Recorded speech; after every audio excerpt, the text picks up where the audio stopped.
Hello guys, কেমন আছো সবাই? এটা হচ্ছে আমার ঘরের জন্মাষ্টমীর দিনের ভিডিও। ছোট্ট করে উদযাপন করেছিলাম, তো ভাবলাম তোমাদের সাথে শেয়ার করি। ছোট ছোট ভিডিও ক্লিপগুলো শেয়ার করেছি, তাই ভাবলাম এইটুকু শেয়ার করে নেই।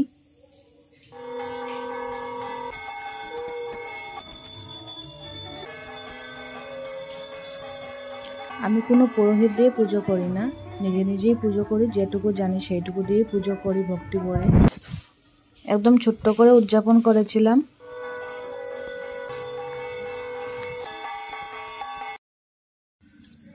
আমার না খুবই ভালো লাগে নিজের হাতে ঠাকুরের জন্য কিছু করতে, ভোগ রান্না করতে, বা ছোট ছোট এগুলো প্রসাদ রেডি করেছি, সব কিছু একাই করেছি। ওরা কয়েকজন এসেছিল, আমার পাশের ঘরের সবাই এসেছিল। আর এই দেখো আমি শতনামটা পড়ছি। আর এটা হচ্ছে পরের দিনের ভিডিও। গোপালের জন্য একটু অন্নভোগ রান্না করছিলাম, পায়েস, 5 জাতের ভাজা, আর 5 রকম ভাজা করেছিলাম, আর অল্প খিচুড়ি রান্না করেছিলাম, করে গোপালকে ভোগ দিয়েছিলাম। তো আমার এই ছোট্ট ভিডিওটা তোমাদের যদি ভালো লাগে তাহলে প্লিজ লাইক করো, শেয়ার করো এবং চ্যানেলটাকে সাবস্ক্রাইব করো। Tata, bye. আমার গপুকে কেমন লাগছে জানাবে কিন্তু।